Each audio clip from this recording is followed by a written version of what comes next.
Welcome to my first 2020 deep dive with Dara. And today we are very fortunate to have the illustrious Timothy Corrigan with us. Tim is joining us from Los Angeles.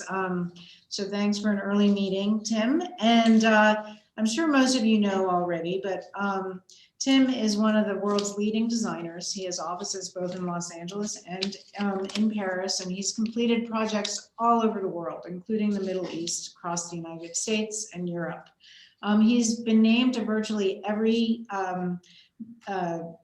top designer list, including AD100 and the Elle Decor A list.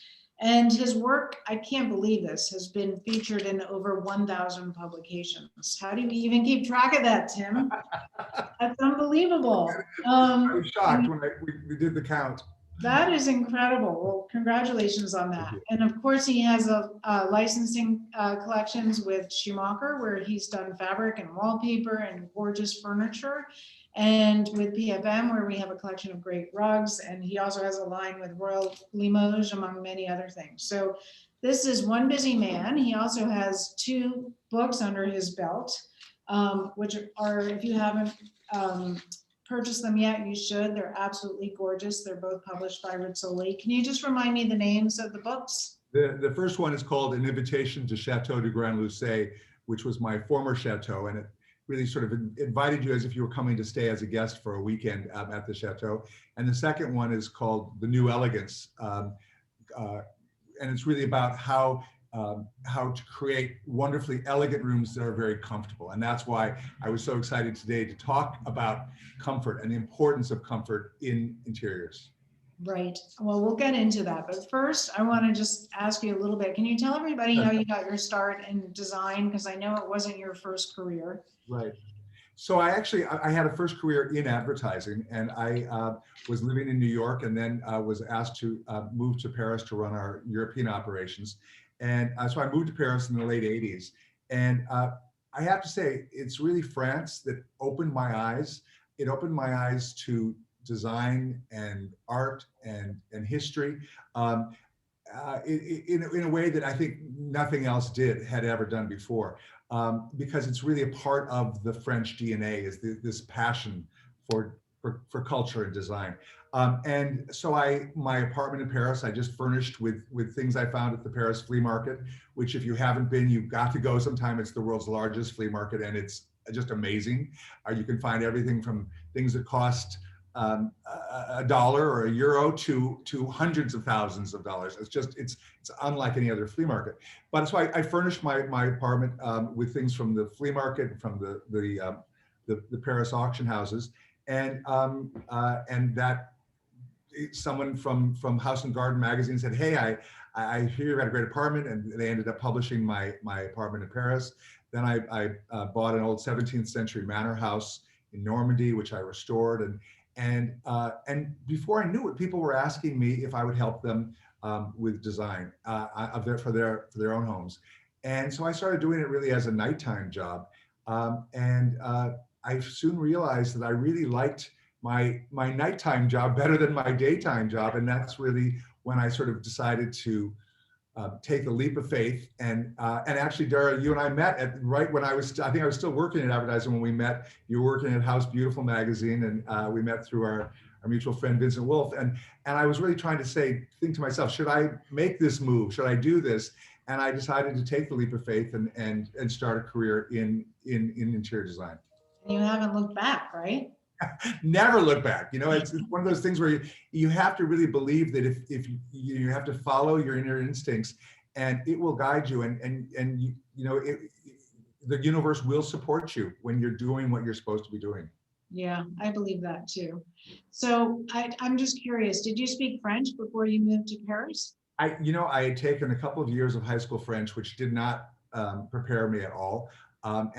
But because I was also running our French agency, I had to learn very quickly. My job was an international job, so I was running 36 different offices around Europe, but I was also running our French office. So I had to learn French, and I took an 2-week intensive course. And it's funny because recently I was interviewed by the Figaro, the French newspaper, and they said, as only the French would say, they said, well, this entire interview was done with Mr. Corrigan, and he spoke totally in French with his adorable American accent, which was just like, oh, thank you. Of course, I had to say that. Yes, Yeah. but then they said, and while his vocabulary is extraordinary, his grammar is catastrophic. So, so I know a lot of words, but I don't know how to string them together. So it's That sort of was really funny. like we talk pretty one day. Oh my God, that's so funny. That's cute. Well, good for you for doing it in French, and that they recognize that. It sounds like you passed anyway. Yeah, at least I think I made myself understood. Yeah. So I know we're supposed to be talking about comfortable interiors, but before we get in, I have another question for you. So 35 offices, that's a huge amount of offices to oversee. And it must, I mean, you must approach your design business as a business. You know, I think that's one thing that a lot of creative people struggle with, right? They're creatives, they're not necessarily business people. So can you just give a couple of words of wisdom and then we'll launch into our topic? Yeah, I think I really think that is so important. Is that what I learned is that we really are a business, and so many designers get into design because they love the design aspect. But we are taking our clients' precious earned dollars, and it really is important that we carefully spend them. I sort of always believe that one of the most important things you can do is develop a deep sense of trust with your clients. And one of the ways that you do that, I believe, is with total transparency financially. And I think even more so, I mean, it's certainly true when I started, but even more so today when consumers can source things from almost anywhere. If you're not totally transparent, I think that is a real issue. So I think it's one of the issues that I really focused on when I started out, was running a business as a business. And so we set firm budgets with clients. We tell them anytime we get their approval, anytime we go over, we want to go over a budget. So it's something that where they totally understand that we have their financial interests at heart. And I think that is a very important thing. Yeah, it is. It is trust and feeling like you're taking care of them, right? Yes, absolutely. So Annie, do you mind getting rid of this slide so we can just have Tim and myself on the screen until we go into the projects? Okay, so I always think of you as one of the most courageous people I know. You took on 2 renovations of 2 enormous chateaus, not at the same time, but one right after the other. Can you, I mean, it's mind-boggling. If you haven't seen Tim's Chateau, you should look at them online. Maybe we'll see some in a few minutes, but they are massive. I mean, I can't even imagine what that must be like. But tell us a little bit how you started down that path and what you learned from those experiences. I know that could be a whole hour. Yeah, well, it's interesting. When you say courageous, I think the word you really probably meant was crazy, because I mean, who does that? Who does that whole process? And in fairness, I've actually done 4 different chateaux for myself. I'm working on my 4th. So I think that the process of doing that, I mean, it is a crazy thing, but what I have really loved about it is the process of learning the history of a place, not just who's lived there, but what role it played in its community, the process of undoing what was done over centuries when you've got these buildings that were maybe built in the 17th century and added on to the 18th century and changed in the 19th century. The undoing of a lot of those things, it's almost an act of archaeology. You actually start to understand, gee, this wallpaper was what was underneath this other wallpaper, and below that was a different color. And you start to see design trends, you start to see all those other things. So it's like this wonderful treasure hunt that you go on when you do one of these restorations of these old buildings. But equally importantly, what you see is how people live differently in different times. So the way we live in a house today is very different than it was even in the 50s or in the turn of the century. And so to me, the challenge with these wonderful old Sleeping Beauties is figuring out how to make them relevant for today. So you don't need to have 20 maids rooms because you're not going to have one. So like, what do you do with those? Most of these chateaux, well, they might have been 40,000 square feet and there were three bathrooms. And so how do you make that change so that every bedroom can have a bathroom? So it's all those different things that make it so much fun. And I would say of all the different things I've done in my life, the process of doing these chateaus have been the most transformative for me, because it's a joy. It's the process of creating these things is the real joy. When I'm done with them, it's like, okay, where's the next? Because you get a adrenaline rush from doing it. So do you feel a responsibility to the houses to bring them back to? Absolutely. Yeah, absolutely. I mean, that's the thing. And it's true of all of us with our homes. We are really the custodians of that home, and it's going to go on after us to someone else will be living there. And so I definitely feel responsibility, especially for these structures where like my current chateau, I'm really the first people after 400 years of the same family living there. And so they all have, I've known family members, I've got to know them, and they're passionate and want to know what I'm doing, and they approve of some things and disapprove of other things, but that's part of the fun of it. It's great. Yeah, that's so cool. Well, it is somewhat ironic though, that you have these enormous chateau, right? And yet we're here today to talk about comfortable, livable interiors. Like, isn't there something of a disconnect there, that you're drawn to those kinds of spaces? Okay, so it's really interesting. Living in Europe for all the years that I did, I learned to appreciate really grand rooms with incredible architectural detail.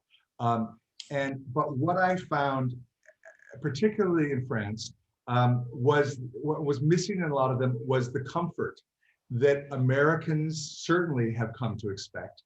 And so that experience of living in Europe, being in these incredible spaces, I decided that the perfect mix was to be able to combine the elegance of those spaces with much more casual and comfortable ways of living, that is sort of epitomized by California, where I'm from. I think people think of California as this laid back approach. So if you can marry those two together, I think that's the best of all worlds.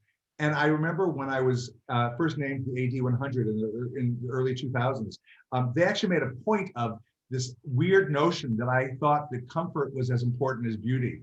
And as if this was some new idea that a room should be comfortable. It was like, well, that seems kind of natural to me that comfort should be a part of it. And I even remember our friend Deborah Needleman, who the editor of Domino magazine, where you worked for a period, was going over to stay at my chateau in France, and she had young kids at the time. They're now in college, but by the time, and she even called me and she said, well, do I need to like pack straight jackets for the kids because I'm so worried about that they're breaking things. And I said, trust me, you're going to find this to be like really comfortable. You're not going to have to worry about it. And she was so shocked because she stayed there for a couple of weeks. She was so shocked that she ended up writing a letter from the editor in Domino about, and I remember she said, well, it was certainly the schmanciest place I've ever stayed. It was also the most comfortable. And I thought that was, to me, it was like, wow, that's what you want. You want someplace to be beautiful and elegant, but you also want to have comfort. And there's no reason you have to trade off comfort for beauty and elegance. And so that's why it's been a part of the way it was my background in advertising. I even decided that we were going to have a slogan for our company, which was a world of comfortable elegance. And comfort has been really the cornerstone of everything that I do. Yeah, that's amazing. I mean, I don't think that they necessarily go hand in hand. I mean, maybe more and more so, but I do think that you were very instrumental in sort of making that a topic that's important. Yeah. So I think, I mean, though very different, obviously, than a 17th century chateau, McMansions can be quite formal and large. Do you have any advice to designers who are, or design aficionados who live in McMansions or are decorating McMansions? Yeah, I would say that we've done a lot. We've done a lot of McMansions, and I'm always sort of surprised by the architect. What I always sort of wonder, what was the architect thinking? So many of these houses have very tall rooms, but the proportions of the room are not, the rooms aren't big enough for those tall ceilings. And so you just feel awkward. It feels uncomfortable. You feel like you're almost in a silo. And I can't tell you how many projects we've done where I've walked in and there'll be 22-foot ceilings in a room that is maybe 12 by 15 or something. And you go, wow, what is this? You're never gonna, it's really awkward. So you have to fight that. You have to figure out, how do I counterbalance that? And we actually do that with every room we're ever given, is we say, okay, what are the positive things about this room? And what are the negatives? What are the things that really make this room problematic? And then figure out how to solve them. So it's not just in a McMansion, it's really in any room, because every room will have inherent strengths and weaknesses. And you have to figure out how to maximize the strengths and minimize the weaknesses. So for example, with a tall room, you have to figure out how to make that upper level, bring it down and relate to the lower, down to the space you're living. So we'll often put three-dimensional objects where we'll have plaster rondelles or reliefs made, things that actually start to give something to look at and focus on up at those upper levels and bring it down. You've got acoustical issues in those tall rooms. People tend to echo. So you have to really think about those. And again, curtains make a huge difference. The rugs, I've had clients who say, oh, I don't want a rug in this room. I'll say, if you don't have a rug, it's gonna echo like crazy. So you really have to think about all those challenges that these big rooms have and figure out how to make them human scale, even if they are not human scale in themselves. Interesting. Does That's that make all sense? really good advice. Really good advice. So you talk about different kinds of comfort. You talk about physical comfort, practical comfort, psychological comfort. Can you elaborate on those Yeah, things? I actually call these the 3 Ps of comfort. And because the physical aspect of comfort is it seems logical. It's like, gee, is this fabric soft to touch? Is the sofa, is it comfortable to sit in? But it's not just, there are all the ergonomic aspects of it as well. So if you're doing a sofa and you know that the client, the husband or wife, want to be able to take a nap on that sofa, is the arm of that sofa the right height for someone to put their head on and have it rested? Or is that arm so high that they couldn't use it for that? Is the back of the chair high enough? If you know you're going to be watching television from that chair, is the back of the chair high enough so that you can rest your head back without having to put a pillow up there and everything like that? So there are those very physical aspects of comfort that are the most logical ones, the ones that you probably think about. But to me, the other 2 aspects are just as important. Psychological, which is the scale of a room and therefore the scale of the furniture that goes in the room, the proportions of that, the furniture plan, getting that furniture plan right. Symmetry. We all feel more comfortable in a symmetrical space. It's you're, and the reason is your mind doesn't have to work so hard to figure out, well, if this is here, what's there. Your mind kind of goes, oh, I got it. So you can relax, because anytime you walk into a room, you are being bombarded by all the elements of that room. And if the designer has worked to create a sense of comfort visually through symmetry, you will feel inherently more comfortable in that room. And color is a really important way to create comfort. If you're trying to create a room which is soothing, you probably don't want to use bright red or orange. If you're trying to create a room that's, I mean, again, it sounds so basic, but I'm always sort of surprised at people's color choices when I think about, gee, what is the intention of that room? And what do I want to feel in that room and do in that room? And the color is one of those psychological aspects that you can affect how you feel comfortable in that room. And the 3rd P is the practical aspect. Every one of us have walked into a room that is basically saying, look, but don't touch. It might as well have a red rope across the room that says, don't go in here because you can't mess anything up. You can't put a drink down because, those are rooms that are inherently uncomfortable. And the reason they're uncomfortable is that they're not practical, because the host or the hostess or the owner, or they are basically they've designed this space in such a way that says, look, but don't touch. Don't really live in this room. So we really make a point of figuring out what are the practical elements that will make a room more comfortable. So for example, we put marine varnish on every wood surface, even antiques. And you can put a marine varnish that matches the finish of the wood already, but that allows you to put your hot coffee mug down on that table without worrying about leaving a ring. You can put a wet drink on it. You can do things like that. So I'll also look at other surfaces. Gee, a glass surface is easy to clean. You're not going to leave a ring.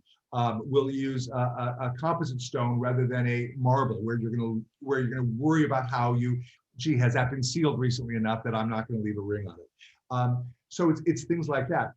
It's the reason I remember years ago when I was doing Madonna's house. She had two young children at the time.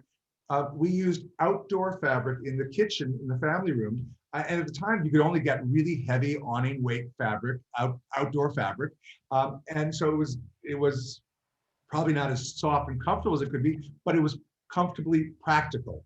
And so that her kids could spill. And I think that's why performance fabrics and the increase of outdoor fabrics being used indoors. I mean, I've been using outdoor fabric indoors for 20 years just because you can live in it and not worry about spilling. And I think that Schumacher has done such an amazing job of really understanding the importance of performance, because performance really means practical, which means comfortable. Right. So I think those are the three P's: the physical, the psychological, and the practical aspects of comfort. And when you get all three of those elements going in a room, you have rooms that really are comfortable, even if they may not look comfortable. I will tell you, a lot of my rooms, when I look at them in pictures, I say, well, that looks kind of stiff and kind of uncomfortable. But when you experience it, it's total comfortable. I'm sure. I've been in your house in LA, so I know it is so comfortable. They're designed to really be lived in.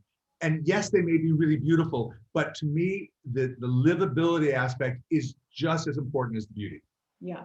Okay. I think that's, I can take some of that advice. I'm sure my husband would really appreciate it. So you generously brought some gorgeous slides of your work. I was hoping you could walk us through some of them. Talk about your. And I actually, when I sent them to you, I put them in. By how I define comfort. So this first one, this is in a royal palace. It was a room which we were given, which was it was so ornate and over the top, and and it had spindly gold furniture. And we actually decided to take all that off and redo it. We put this lattice work, which gave a sense of formality, but also a sense of a little more casual than you would expect in a royal palace. Put gilding behind some of the pilasters to give some glamour, but then mixed comfortable furniture in. So again, that tabletop is done with a marble that you don't have to worry about how you use it. That 18th century side table has got a marine varnish on it, so you can put a drink down and not worry. So we'll go to the next one. So beautiful. So, but that looks like a silk velvet fabric. No, that actually is not. It's a regular velvet. I learned. I actually use very little silk velvet because I used it once for someone who their son came in with a sweaty back. And he was wearing a shirt, but he obviously had been sweating. And he sat down for maybe 15 minutes, and we never got the stains out of that soap, that back. So I use it sparingly, just because of my concern for that. Yeah, you know that Schumacher has a high performance silk velvet. Yes, and that's so, yeah, that's amazing. That's the only silk velvet I would use is yours. We actually helped develop the technology, so that was pretty exciting for us. But I know it isn't, regular silk velvet is delicate. It's not for high traffic areas. Yeah. So this was a project we did. We were trying to really sort of go for a sort of Palm Beach 1920s vibe here. And again, so it's really about comfort. And it was really a physical comfort. So it's furniture that is that you can, long enough to lie down in. That chair swivels so that if you go, you can turn it and watch the TV. It's little elements that make a space feel more comfortable. The tabletop has got glass on top. So again, you don't have to worry about how you live in that space. So beautiful. This is my Paris apartment, and you're seeing a lot of Schumacher fabric and furniture. And furniture, yeah. So the table is my Lafayette table for Schumacher, and all the fabrics you're seeing are from my first collection for Schumacher. And I really designed this to be really comfortable. Again, you don't expect in a Paris apartment like this, which is so formal, you don't expect this big overstuffed furniture. And yet that's exactly what I was going for, was this sense of it being this place where you could just lean back and be fully relaxed. Yeah, I mean, you can see that it's relaxed and yet it's formal too. It's a wonderful dichotomy. It's fantastic. When was that apartment building built? The building was built in 1867. Wow, beautiful. So it's a Haussmann style building. Okay, this is an interesting picture. This is, I wanted to put this in because this is actually from when I first started working in interior design, was that I found that outdoor furniture tended to be not that comfortable, certainly not as comfortable as indoor furniture. So I actually had these chairs made. These are from the 90s. I had these chairs made with a teak frame and then used outdoor foam and outdoor fabric. And so they could live outdoors, because I thought, why should your outdoors not be as comfortable as the indoors? So ahead of your time. Yeah, well, it seems so logical to me. I mean, now of course, restoration hardware, everyone does this, but it was this realization that you should be able to live comfortably everywhere in the house. So that's why I wanted to show this picture. This is an interesting room. This is a room that it looks about as fancy schmancy as you can get, but it is all about comfort. Those chairs are recliners. They swivel. Behind that mirror over the fireplace is a television. Wow. It's all about, and on the other side is another mirror with a television. These people really were obsessed with television. I don't want, but they wanted to be able to really relax in it. So while it looks like over-the-top opulence, it is, but it's also practical. The surfaces are all ones where you can put your drinks down, you can put your feet up. They're strong enough that you can do that. In fact, you can't tell, but on the far side, there's a coffee table that actually was a bench, an 18th century bench, where I took the upholstery off and put a marble top on so that it would be strong enough that you could put your legs up on it and not worry at all. Wow. So again, it's about comfort. Beautiful, yes, but comfortable just as importantly. So when you say there's a TV behind the mirror, what does that mean? It's a one-way mirror. Two-way mirror rather. So that when you turn on the television, the bottom half of that mirror just becomes a television, and the top half stays the mirror. Wow. So and it's not that expensive to do, and you only lose around 2% of the visual vibrancy of the picture. Wow. So I do that a lot because let's face it, people want their televisions and they're not necessarily the most, especially in a period room like this, they don't necessarily go. So we figure out ways to get televisions into rooms practically. So who does that for you? AV people. So we just work with them. They all know about them. There we do lifts where the painting goes up and the TV. And again, it's not that expensive to do these anymore. Wow. Impressive. Okay, so now I'm going to go to practical comfort. When I say practical here, this was a living room that people never used. And I said, well, what's going to get you into this room more? It didn't look like this when we did it. I said, if we put a television, will that get you to use it? And they said, no, we've got a TV room for that, a family room for that. And we started talking about different things. Which, if we put a desk in there, would that help you? No. It turned out that they loved wine. They were wine collectors, but they didn't have a big enough wine cellar. So I came up with the idea of basically building out the walls and putting refrigerated wine cabinets in. So the doors are normally all closed, those are all refrigerated. But it becomes this beautiful wine cellar. It's now a room that they use regularly. It's probably the second most used room in the house, because they both love wine. They'll go in and they'll research their wines. They'll have a small dinner party over that for 4 people over in the table. You saw it in the distance. So it's a practical use of a room. So it's not just what materials you use, but figure out what it is that's going to get you to use a room, because it's crazy to have a room that people are not using. So I really think, and a lot of people do, they'll use their dining room, they'll use it 3 times a year. Of course, they're using a lot more now because people are working at home, and that becomes their new office.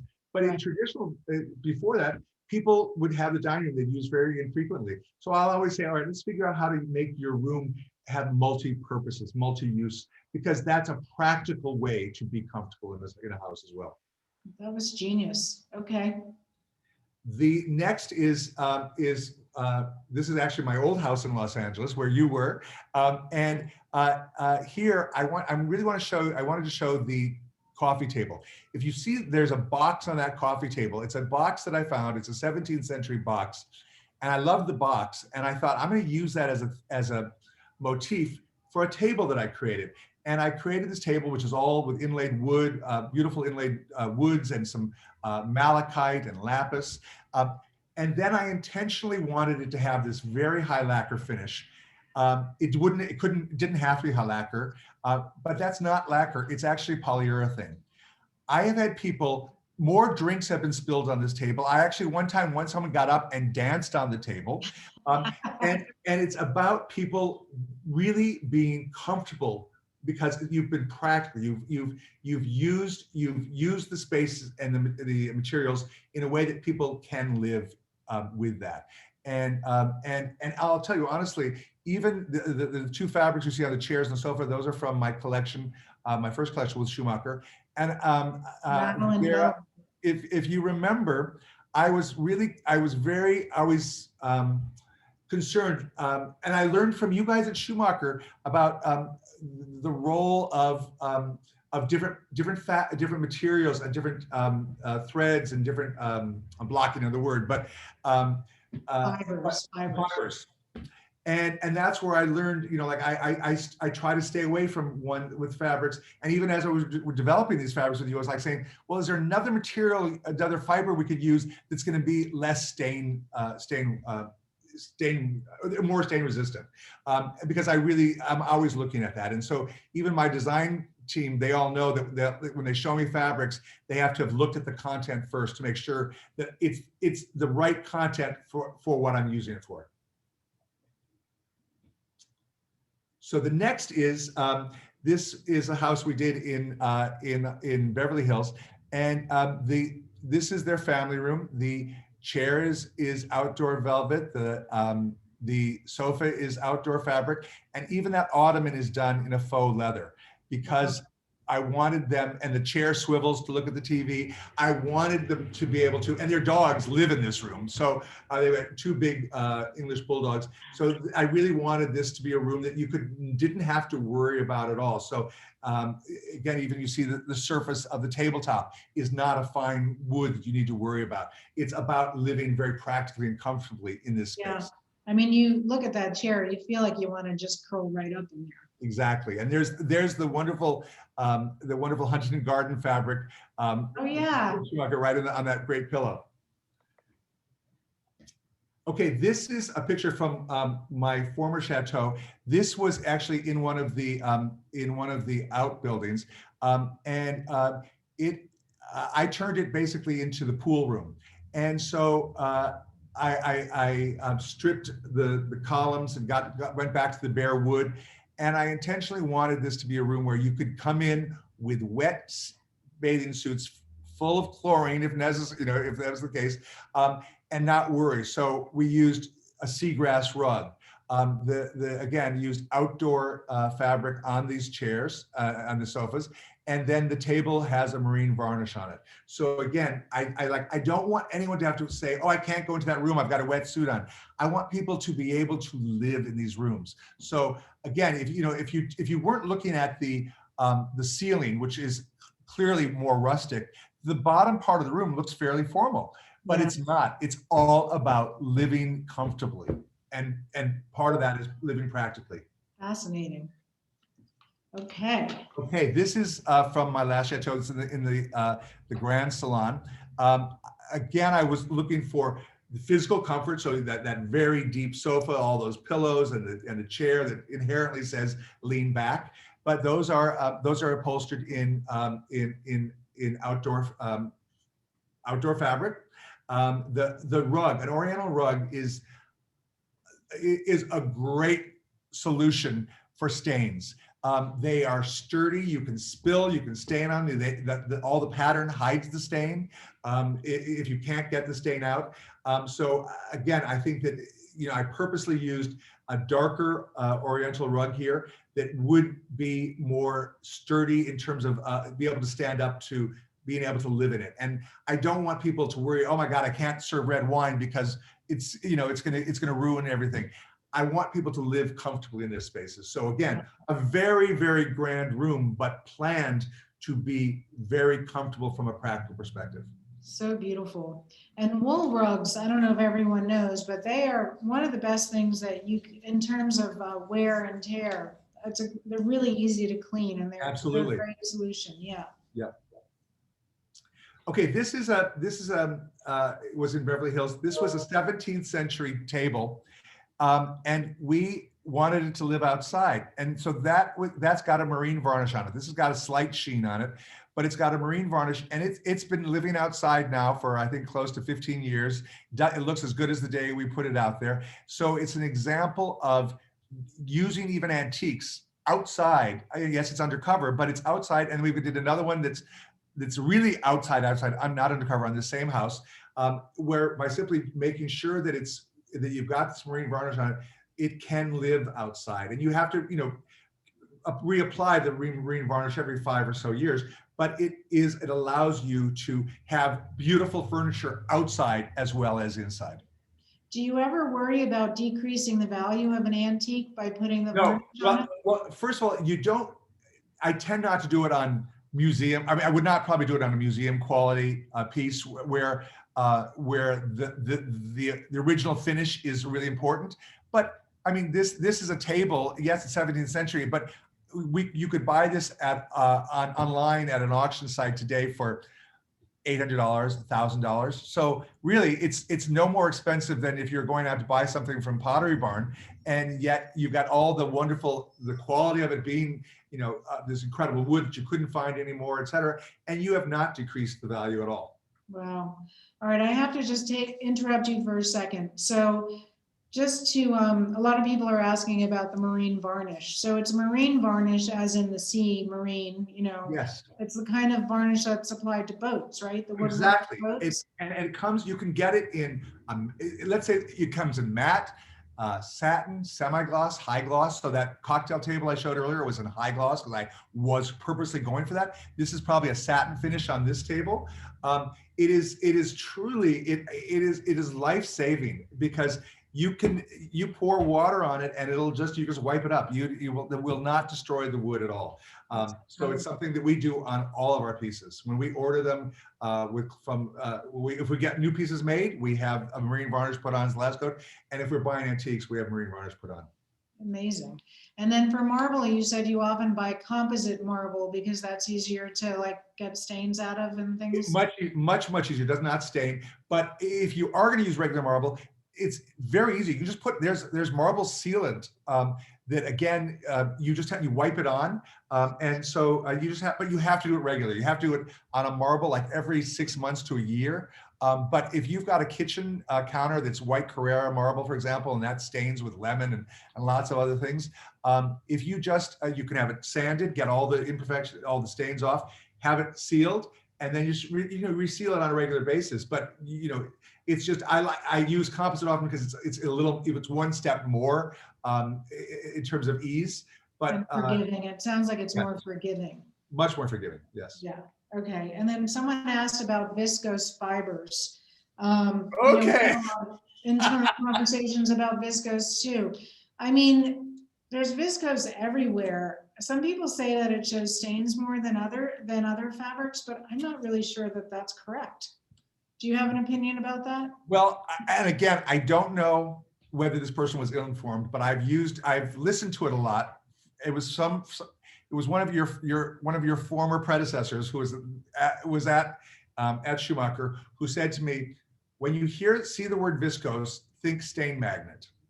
So I've always, at least, and I would love you to tell me no, that's not true, because when my designers show me things with high viscose counts, I tend to sort of say, well, okay for a pillow, but not for the sofa, or okay for the drapes, but not for the this. Right. So, I think it depends where on the fabric it lives. Like very often viscose is like it's not the pile, you know what I mean? It's like the substrate of the fabric. That's not really the right word, but you know what I mean. Yes, yes.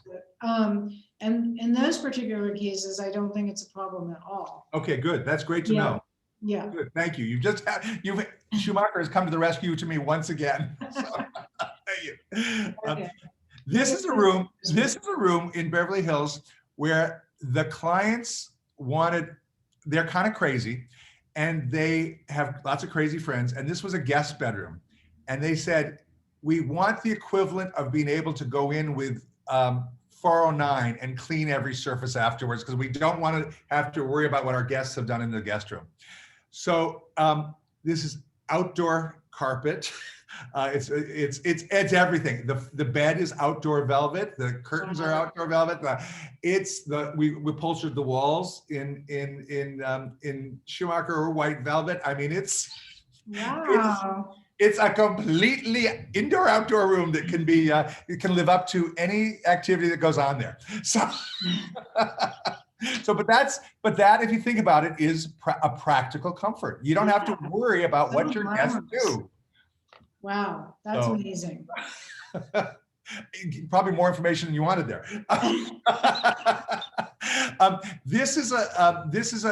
showed this picture because really of the coffee table I love Ottoman coffee tables, but a lot of Ottomans mean that you have to then put a tray, because the Ottoman, a glass, you can't put a glass down, etc. So I will often do things like where the outer part of this coffee table is soft like an Ottoman, and then it transitions to a hard surface. I also do it where it transitions to a slightly firmer surface, but still with a faux leather. Again, so that people can put their feet up and not worry about how they're living in that space, and not worry about knocking over a drink if it's on the coffee table. So that's why I wanted to show this slide. And I think that's the end for practical. Now I'm going to go to psychological. Okay, this is in a royal palace. The proportions of this room, I think that sofa is 16 feet long. And it was a very big room with very high ceilings. And so what I did was, you can see, I purposely I had to figure out how to make this room feel more cozy, but they wanted to be able to entertain a lot of people. And then there's also a big 72-inch or 90-inch television on this back wall. So they wanted to have a lot of people to be able to watch TV. But from a psychological standpoint, I purposely did a very long sofa, and used a very big pattern on that rug to make the space not feel. If you used a little pattern on that rug, that room would feel even bigger. I introduced all that plaster work on the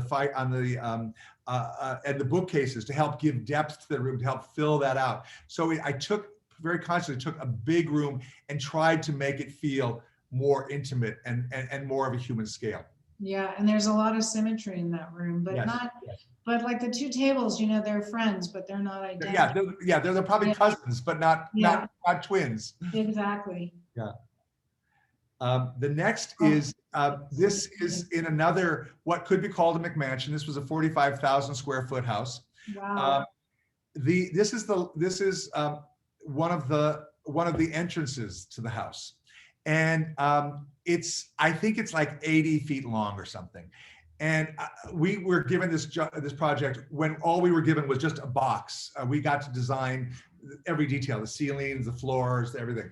So here, what I wanted to do was, I again needed to make this space feel not like a hotel lobby.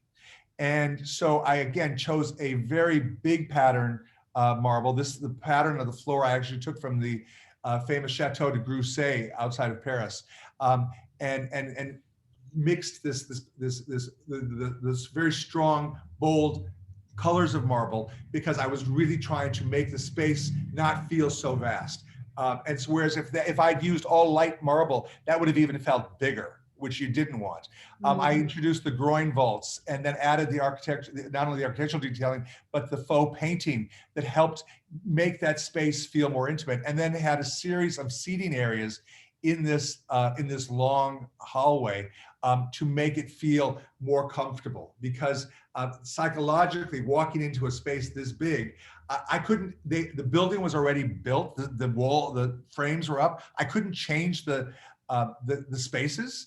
But what I could do was make those spaces, try to make them more livable. So that's an example of how I did that in this space. Yeah, I mean, just with the ceiling and the columns, and you almost created separate rooms, right? Right. Exactly. And so psychologically, it creates a sense of comfort psychologically, because it's not just this long hallway. Mm-hmm. The next slide is the opposite. It's a tiny room. And people often say, gee, for the small room, use small furniture.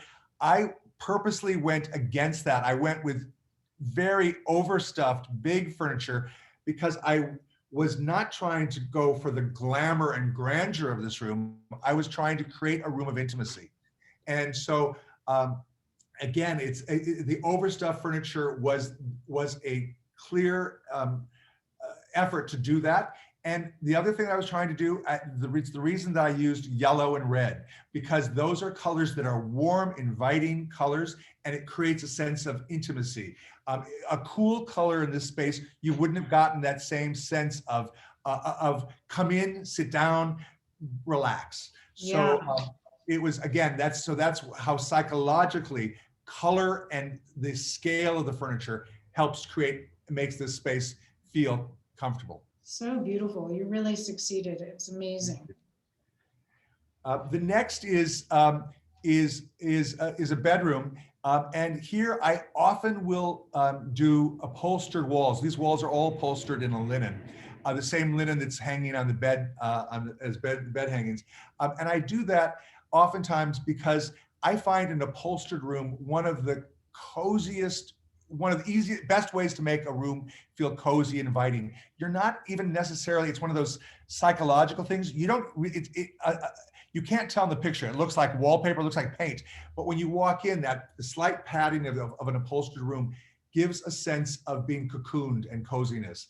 And to me, a bedroom is all about feeling, it should be the ultimate place of feeling safe, feeling protected, feling cocooned.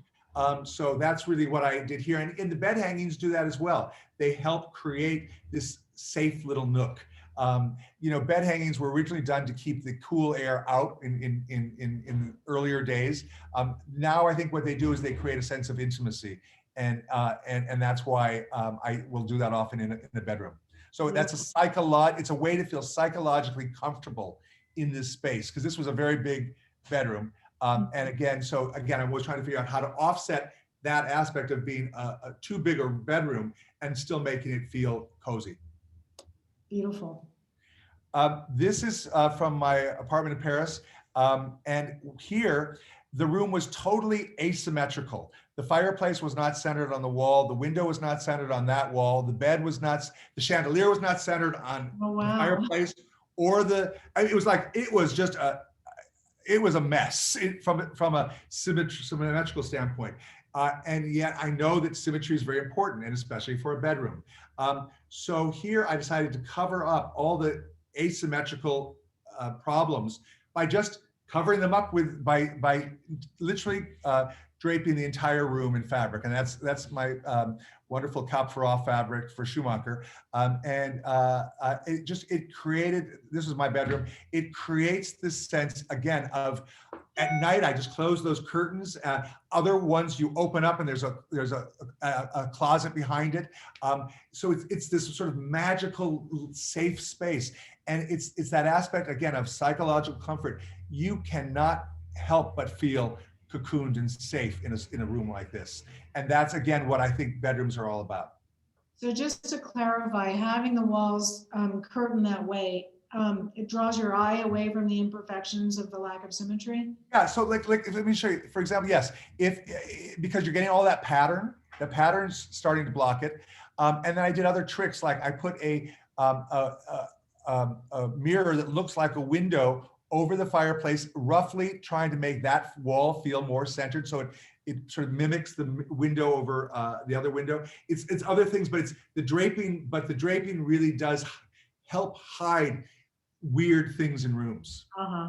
Cool. This was a project, again, it's the same house that had the 45,000 square foot house. This is the owner's, this is the master's sitting room, looks back into it. And again, it was just too big a space, so I divided the space up. So there's more of a hallway aspect, and then I created that sort of barrel vaulted room where the squares go up the sides of the walls and then go around. And what I did was, you can't see it in this picture, but I used a very light shade of blue around each square. And as each square goes up, it gets a little lighter blue, a little lighter blue. So it goes up and to the top, it's just totally all white. What it did was it created a sense of warmth when you're down low, and then, as if you're looking up at the sky above.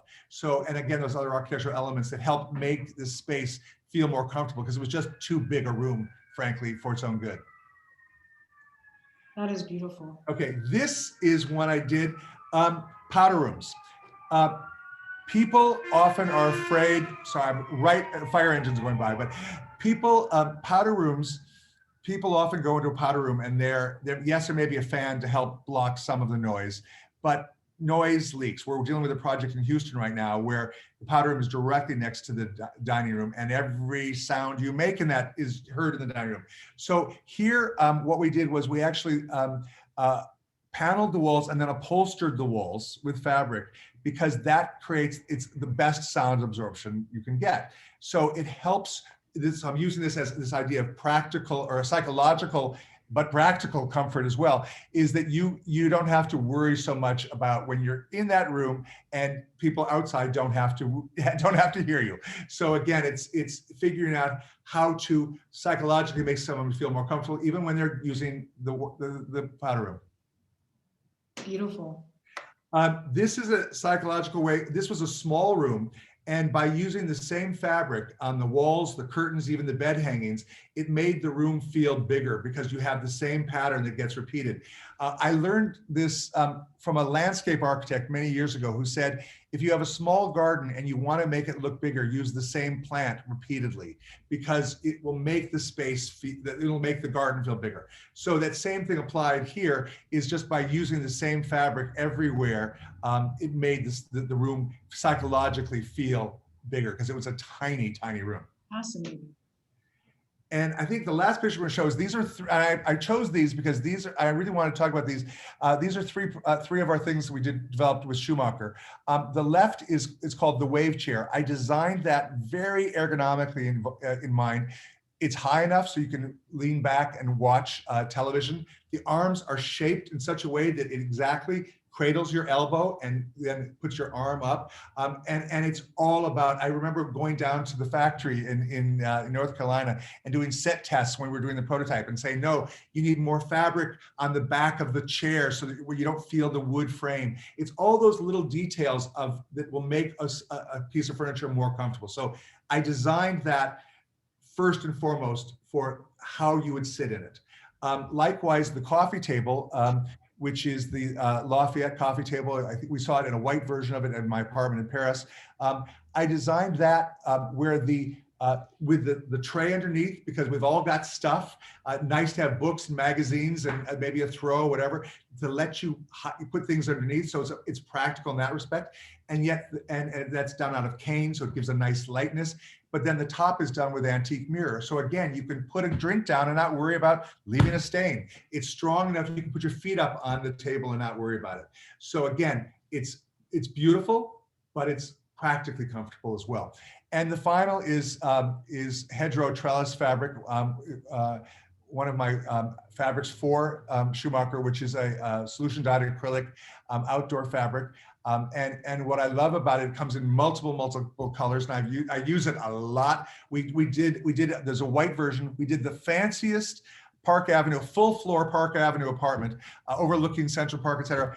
And the sofas in this very formal living room are done in the white version of this Hedro trellis, because again, they didn't want to have to worry about, it's a big Hollywood, a big Broadway producer, and she has lots of parties after openings there. And she's like, I don't want to have to worry about people living in this, partying in this house. Mm-hmm. And so again, solution dyed acrylic was the answer there. So those are the end of my pictures. Well done. My God, I can see why you've gotten 1,000 press stories. Really incredible. Thank you. So you have quite a lot of questions. I'm going to launch into them. And if I have time, I'll ask you one more. Okay, great.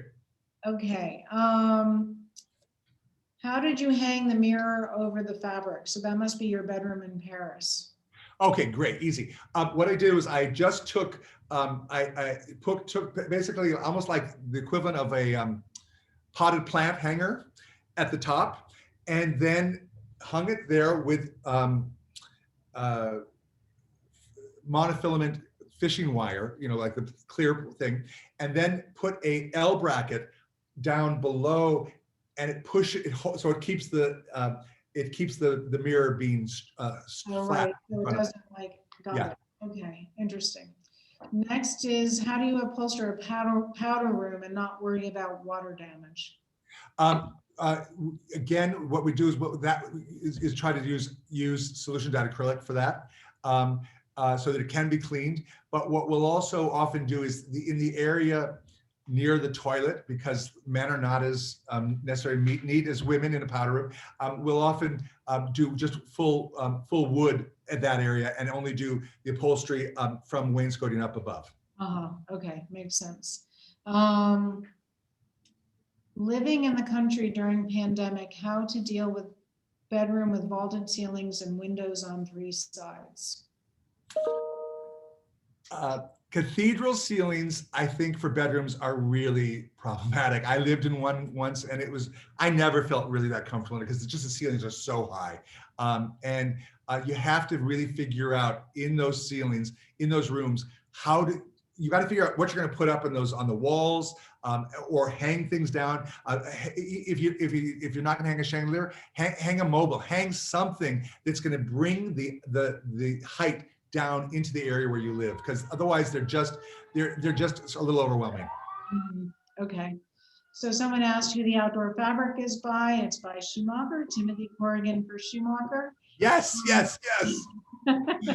What is composite marble?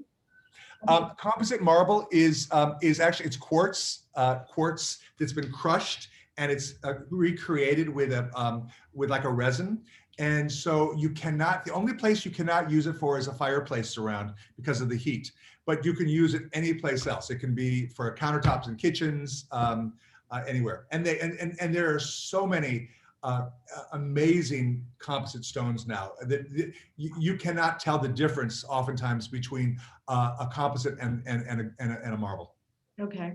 And then there's a question about, are you concerned with the chemical content of outdoor fabric versus natural fabrics?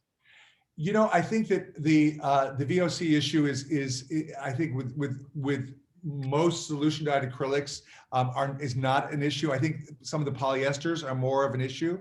And maybe you know more about that, Dara, than I do, but my understanding is that solution dyed acrylic, because the way it's created, does not have the same off-gassing that some other non-natural fibers would have.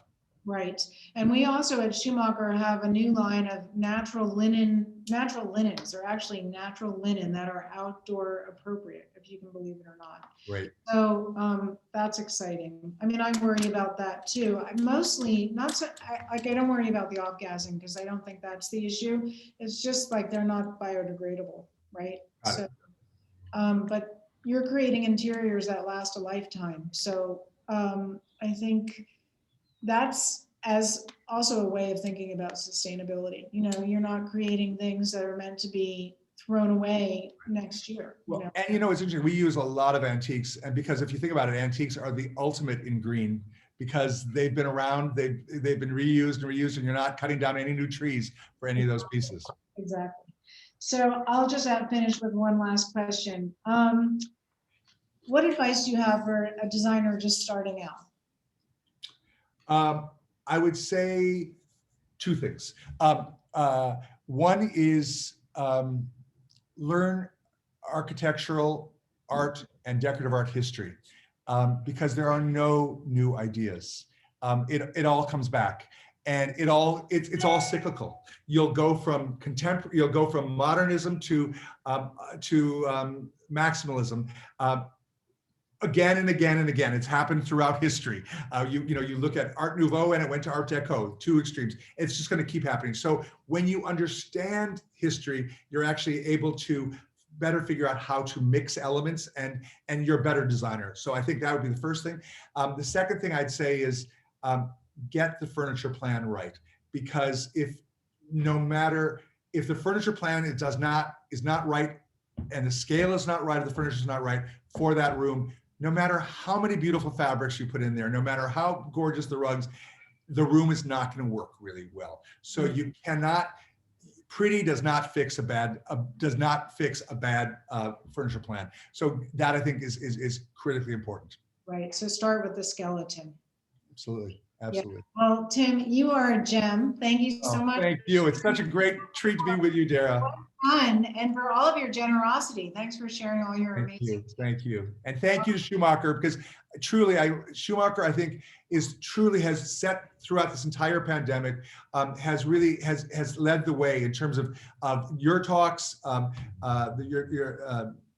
Benny's talks on business, and all the things you're doing on Instagram. I just think Schumacher is truly amazing. So thank you, Schumacher. You are a true godsend to our industry. Thanks so much, Tim. Thank you. Hope to see you soon. Bye. Absolutely. Lots of love. Bye. Thank you, everybody, for joining. Bye.